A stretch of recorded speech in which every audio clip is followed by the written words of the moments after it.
Stages of whipping egg whites.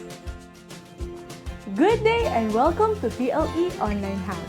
This is Miss Joyce, and in this video, I will show you the stages of whipping egg whites. Egg whipping is an important baking skill, especially when we are making cakes. The beating of egg whites produces foam due to the incorporation of air, which is beneficial to leaven a cake. First off, make sure to use a clean bowl. It will be better to wipe the bowl clean before starting to whip egg whites. Any dirt or grease or oil residue can inhibit the egg whites from whipping. That is why plastic mixing bowls are not recommended to use because this can retain a film of grease. Check also if the attachment of your electric mixer is clean. Separate the egg whites from the egg yolks.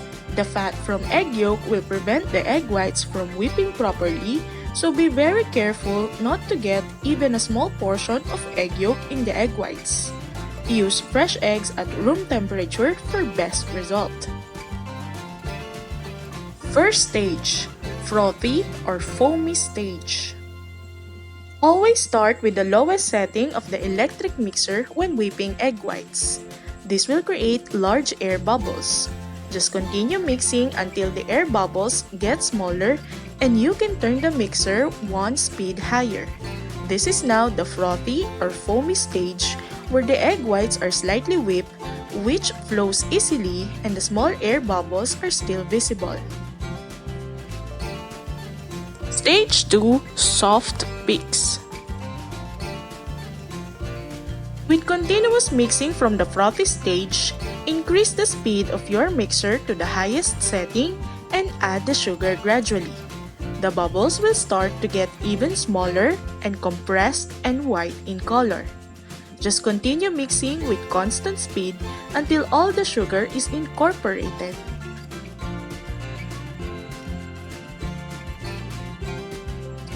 You will notice that the egg white or meringue starts to get shiny.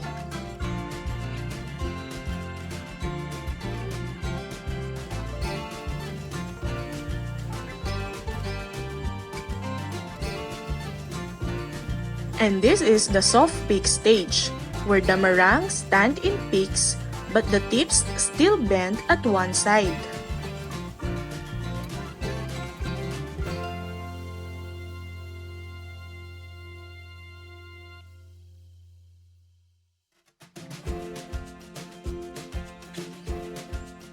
Stage 3, stiff peaks.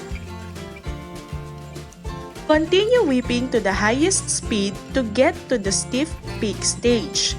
The texture of the meringue is thicker and firmer. You will also notice its glossy look.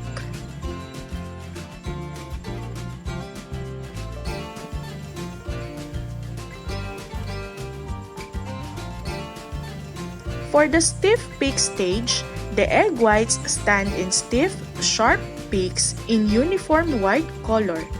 And when the bowl is turned upside down, the meringue remains in place. You can now use this to make a cake and should not be whipped any longer. Stage 4, overbeaten. If the meringue is whipped too long, it will reach the overbeaten stage. The meringue is chunky and becomes dull in appearance. This is not recommended to use for baking as it will likely collapse and affect the texture of your cake.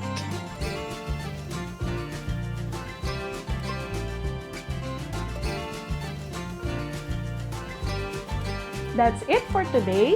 Thank you for watching and see you on the next video.